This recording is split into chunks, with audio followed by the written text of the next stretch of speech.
Hello there, lovely folks of YouTube. Ren here. I unexpectedly got called into work, but I got let off early, so I am here to do my May video. It's the day after Beltane. I'm a little tired because work, but I'm still gonna make this video. I'm dedicated to it. I'm gonna do it. So if I sound a little more sedate than I usually do, you know why. I just wanted to explain. But anyway, let's look at what the garden looks like now that we are in the month of May. So you can see, and I know the light is kind of weird because it's getting closer to sunset, but you can see my leaves on my hazel have come in. They're really gorgeous reddish bronze color when they first come in, and then get more of a greenish color as they mature. But right now they are really stunning. So this bed is filling in as well. It's a lot of Monarda didyma, and there's also some echinacea in there as well.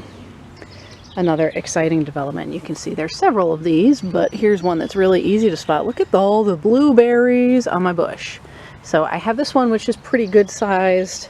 I have this one over here which is a brand new one, which also has little berries on it, and that's to replace this one which died, and I haven't even bothered to dig it out yet. I had some hope that maybe it would come back, but it didn't. Before we get too far, hang on, I'm going to show you what's in the cold frame over here. It's getting a little more sun at this time of year. So,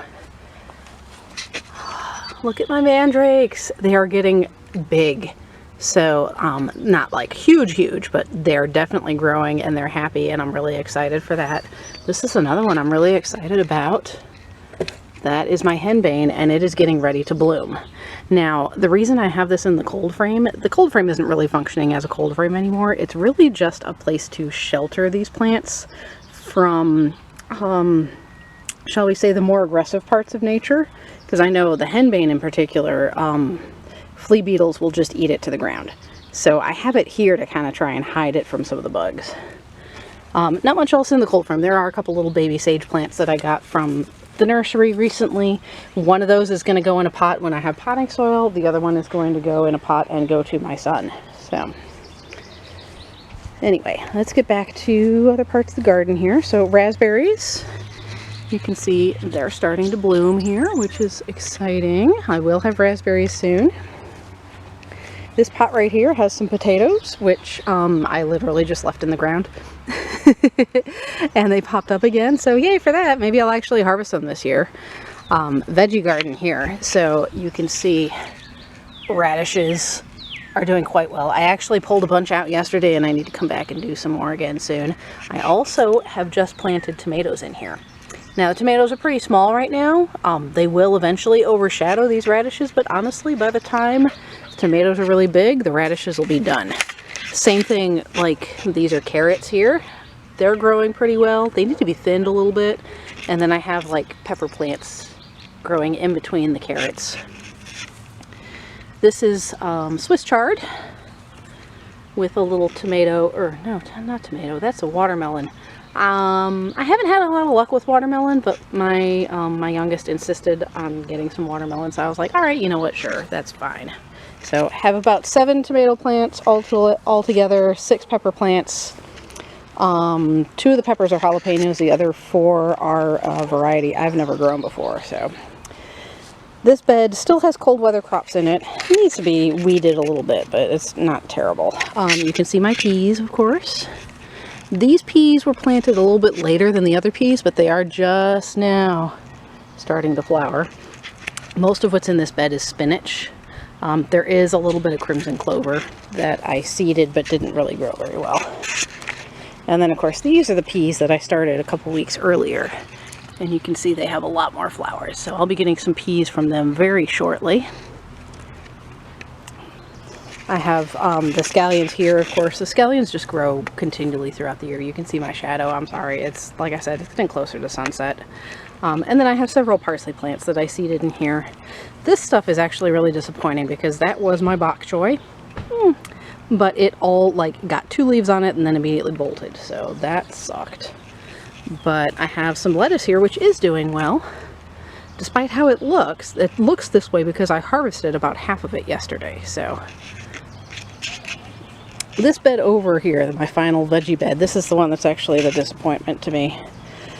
This is my asparagus bed, and this is the one that I had a really great, like 5-year-old established asparagus bed in here, and then my son accidentally tilled it and killed all my asparagus.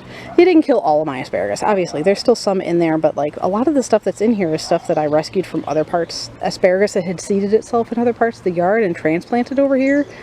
There are a couple crowns, like this one right here, still put up some growth on it, but yeah.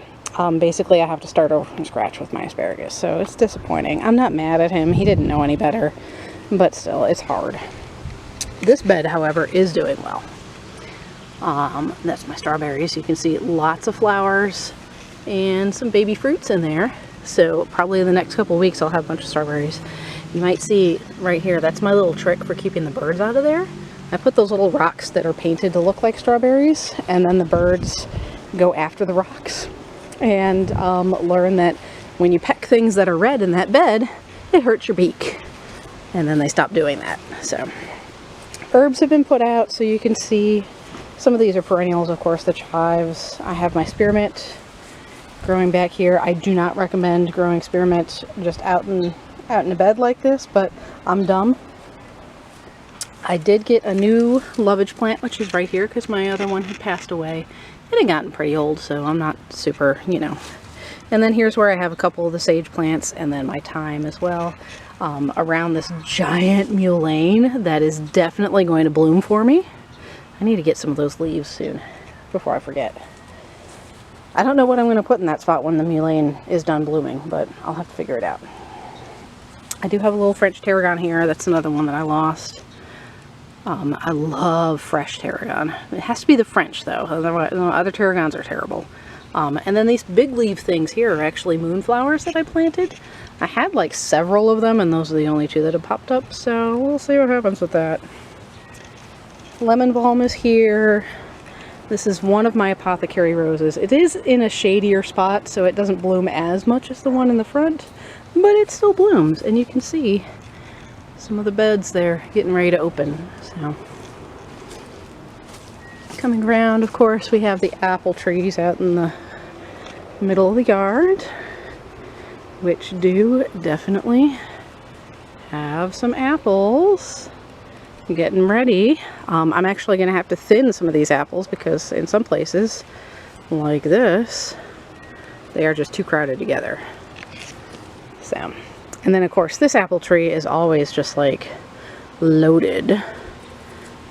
They're harder to see because they're more green, but there are a lot of apples on there. A lot. This is the bed that I'm working on weeding. Needs the weeding the most. It's basically the last one I've weeded in the previous rotation, or the first one, so it's the, yeah, anyway, I don't know. I'm sure you can figure out what I'm saying. I need to weed this bed next, is basically what I'm saying.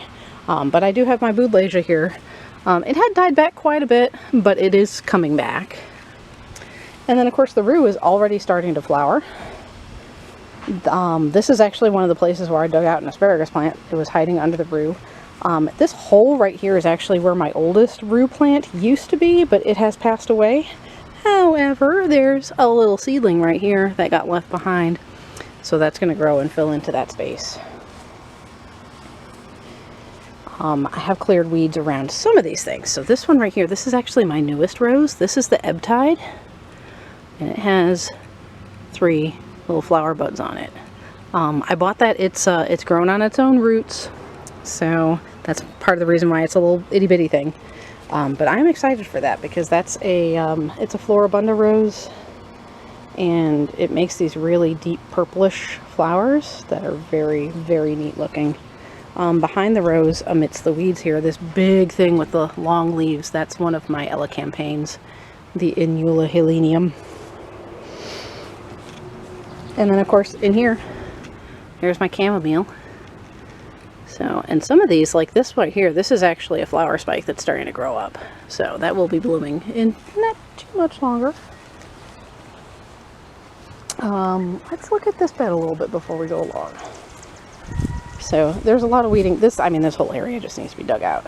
That's always been a project of mine. You can see the sweetgrass here. is doing well. It's very well. That stuff that's kind of flopped over and dying behind it is actually my Tate Narcissus. This guy is getting ready to flower, or has flowered. I don't know, one or the other. I've been working so much that, I mean, sometimes I miss these things. Oh, the Baptisia is back there, though. That one is just starting to put up some flower spikes. And I have yet another lemon balm back there. Blackberries are back here, of course. There's a lot of clover growing under them. That's fine. The clover can stay. But yes, the blackberries are also, like the raspberries, getting ready to bloom. And then, of course, this bed here, I did clear this out, so the 2 baby mullein are still in here. I planted some more seeds in here, just some annuals to try and fill in. I did put some more mullein and seeds in there because I had a bunch of those, but I also filled it in with cosmos and zinnias. You can see there's my pink peony, which somebody on YouTube was so kind to give me the name of it. And yeah, it's fallen right out of my head. I have to go look it up again. But thank you for that name. I will look it up, I promise. Some salvia plants I bought. They are getting ready to bloom as well. This guy right here, this is a really cool one. This is catmint. Is it catmint? No, it's calamint. It's calamint. So, that one can be made into tea. Should spread. Hasn't so far. But anyway, that's another salvia there. And then this one is my wood betony. This one will definitely bloom for me. It's been there for several years. It took a while for it to get its feet, but now it's pretty happy. And then I have my little horehound here, which I had to move over here because it was in a spot it didn't like before. You can see my other peony. This is the Festiva Maxima. This one is definitely going to bloom this year. It's already gotten the buds mostly open. There are a few buds here that still have some ants working on them, but of course most of them are getting ready. Okay, so we have the pots here. This empty one is where the sage is going to go. This big mamma jamma with the flowers here, that's my horseradish. I have my hyssop here. My lemon verbena I moved out of the cold frame. It's looking a little scorched, but it'll be fine. And then of course the rosemary, which all of this green growth shows that my work in, cutting back and repotting it really paid off. You can see one of my roses here. This is my Penelope rose, is starting to bloom and has these really pretty buds on it too. Alright. That's my Burnet right there. The greater Burnet. Sanguisorba. Empty spaces that need to be filled. There is actually a plant right here. It's just itty bitty bitty right now. That's actually licorice. So, and then of course I have more Inula back here. I know I've mentioned I lost the yarrow. I still need to buy a replacement for that. However, this guy's doing really well. That's my arnica, and you can see that is also getting ready to bloom. I don't know, maybe I'll do another one of these in a couple weeks when things are actually blooming. Here's some new additions that I had to replace. This is catnip. The catnip is planted around my little statue here. That statue actually does mark the grave site for 2 of my cats. So, yep. They live in my garden forever. We have this guy right here that came back. This is my feverfew. Tanacetum parthenium. And then behind it here, this itty bitty little baby right here. That's my wormwood. So my original wormwood plant, which was several years old, it kicked the bucket over the winter. It just didn't make it through. However, when I came out here weeding this spring, I saw that it had left a little baby progeny wormwood behind. So the baby got moved into the same place that the original parent was, and now I'll have more wormwood again. There's a new plant back here. I'm going to show y'all. It's a little bitty bitty thing. There's actually 3 of them, but only one of them is of decent size right now.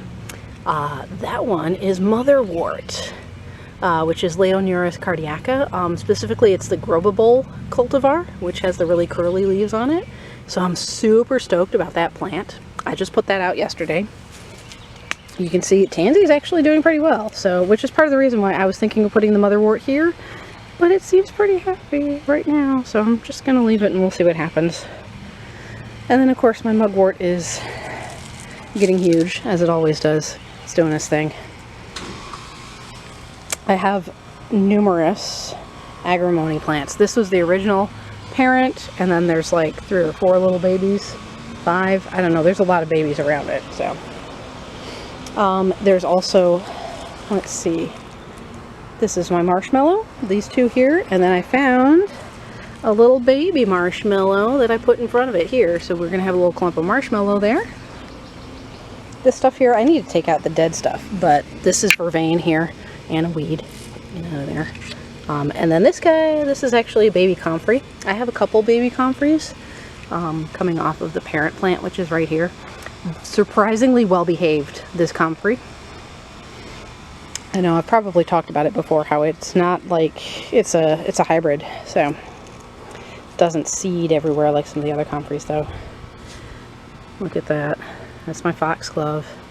That's getting ready. There's a big flower spike on that one, and there's a couple more back there. So we'll definitely have more foxglove next year. This guy's really interesting right here. Look at this. That's a hosta. I didn't plant a hosta there. In fact, what I did plant here is this guy. That's an angelica. That's an angelica. These other things are weeds, mostly plantains it looks like. I don't know where that hosta came from. I just don't know. I'm gonna have to find a home for it now because, you know, plants like that show up. I kind of feel obligated to find a home for it, but it can't stay there. So you can see some of the other guys I have that seed themselves. That's vervain. That's vervain. This one, in fact, is getting ready to bloom. I have several places that the vervain has spread itself to. I'm actually gonna wait for them to bloom and harvest the flowers. So here's another one right here. Look at that. Take the flowers inside because I like the flowers, and then dig up the plant and harvest the roots. So this is my black lace elder. Oh my gosh, it's so exciting. Look at it's definitely gonna bloom. There are a lot of flower clusters on it this year, so I'm probably gonna get a lot of flowers for elderflower cordial. However, there are also things like this. Where is it? Oh, well, hello. I don't know if y'all saw that. No, he's gone now. I just flushed a cat out of my yard. It's a cat I've seen before, but anyway. This one got broken. But there are others. This one. Look at this. Do you see this right here? That's very sad looking. There's a elder borer somewhere in there. Probably further down here. So I probably need to take this branch off.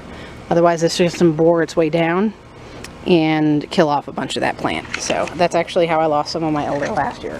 So it happens, you know. I mean, it's a pest that's basically impossible to get rid of because they dig into the interior of the plant. So it's frustrating, but what are you gonna do? You can see hydrangea there. It got hit pretty hard by that really late freeze that we had because, of course, like, it had been doing great and I uncovered it, and then yeah, we got a really late freeze and it nipped a lot of that stuff. So same thing with my gardenia. You can see there's a lot of yellow leaves on my gardenia from that really late freeze that we had that killed off those leaves, but it's still here. It's still thriving. It will put out flowers for me. That's all I care about. In fact, that's a little flower bud right there. Let's see if we can get that to focus. It's really hard for me to see with the glare from the sun just what I'm actually filming, so I apologize if some of these things don't come into focus right. Here's a cool one. This one is actually blooming. That is my anemone. This is the perennial anemone. Oh my gosh, it's so hard to say right now. So this one is, it's not the one that grows from bulbs, it's the one that grows from like a rhizome root, and it will seed. In fact, there's a couple little seedlings over here. So, but I do have the anemone there. You can kind of also see that really pale yellow chartreuse one. That's the August Moon Hosta. And then I have a little purple, I think it's Palace Purple Heuchera right there. And then of course there's another Hosta here, which I don't remember the name of. My mom gave me that one, and it's in an email that she sent me with all the list of the plants, and yeah, I don't remember. Let's see, other things, of course, the Hellebores are done. You can see all the flowers have gotten kind of washed out, and they are making lots of seed pods here, so there's going to be lots of Hellebore seed for me to collect. I have my Astilbe here. I mean, this shade bed is really the one that's filled in the most. Peppermint, of course, is being its unruly self.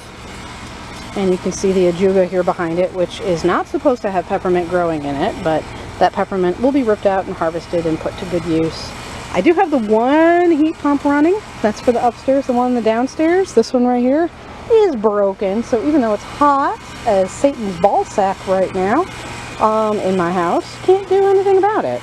So, pond, of course, it needs a little refill of water. When we're not running the heat pumps as much, most of the water that refills it is actually the stuff that comes off of the heat pumps. I actually have the drip is like, you can see the pipes, like I have tubing there, and that tubing goes into the pond. So everything that comes off of the condensation that comes off of the drip pan or the heat pumps actually goes into my pond. But, yeah, running at half capacity means that I'm only getting half the water I should be into the pond. I'm going to take a seat here for a moment, give you this nice little view here, what I see when I'm sitting at my leisure. So, you can see my little woodruff. I remember the name for it. My woodruff is over there, along with a little volunteer vervain. Is that vervain? No, that's valerian. Valerian. This giant hosta here is actually my blue angel hosta. I have the Weigela, which is just finishing up its blooming. The flowers are looking a little sad now, but it was really pretty 2 days ago. There's a little trellis back in that corner, which is really hard to see. And there's not a lot on it right now. I actually do have a honeysuckle on there. And yes, this is the aggressive, invasive honeysuckle. Do I care? No, because I love the flowers so much. I'm giving it its own space over there because it can just do what the fuck it wants over there. It's fine. So, anyway, you can see there's another valerian here that's popped up that I'm going to harvest. Getting ready to bloom. And then this hosta right here, this is actually my favorite hosta, even though it looks the plainest. This is the Hosta Plantagenea. It's huge. I really should have divided it this year and I didn't. I just didn't get the time to it. But this one will actually bloom in August with fragrant flowers, and they're deliciously fragrant. Most hostas don't have fragrant flowers. This one does. It's a very old, fragrant hosta. Gorgeous, gorgeous, gorgeous. Directly across from me, that little bush that you see there, that is actually my meadowsweet. I plan on talking about that plant not too far in the future. Once it starts blooming and we get a real nice show from it, we'll definitely talk about it more. And then you can see my little baby watercress right here that I got from the nursery along with my other herbs. So that will fill in around the rocks there pretty nicely. It usually kind of drapes down into the water to cover up the those drainage pipes I was telling you about. So anyway, haven't seen the froggy friend this year. I don't know, I saw him in January and then I haven't seen him since. You can see though, the water's clear enough you can actually see my little lilies. The water lilies are starting to grow up in there. So they're little teeny things right now. The leaves are about the size of a quarter, but they are growing. Yep. So yeah, that's what I got. That's May in a nutshell. Oh, hey, look. There's actually, I don't know if you can see it from here. Let's get closer. There is one little errant bloom left. And there's a couple of them on my little Chanomile, the flowering quince here. Usually this is done flowering by now, but there's still a few on there. So, oh, I didn't mention this rose over here. This is my pain in the ass rose. I'm pretty sure, I can't be 100%, but I'm pretty sure that rose is a Dr. Huey, which is not a rose that most people grow because it's not intended for growing. It was used as a rootstock for a lot of the commercial roses. And because the previous owner had planted roses in that little spot there, and the Dr. Huey has just taken them over and yeah. So basically I just have a Dr. Huey rose there now, which is great. I have actually tried to dig that plant out numerous times. 7 times I've tried to dig that rose out. It won't go away. It just won't go away. I have dug out, I thought I dug out every single root of that rose and it still came back. So now I'm just like, you know what, whatever. It's growing in here, I'll let it bloom, and then after it blooms I'm going to cut it way back again and it'll shoot up again, and because the circle of life will continue. But anyway, I do need to get that out of the way though, because there are actually a few trees that are growing back behind it in that area there that I can't get to because there's too much thorny stuff in the way to get to them. So, but yeah, work to be done. Always work to be done in the garden. What can I say? Anyway, that's all the energy I have. It's actually a longer video than I thought it would be, probably because I'm moving a little slower, but it's fine. I hope you enjoyed it. I hope this video finds you well, and I will see you again soon.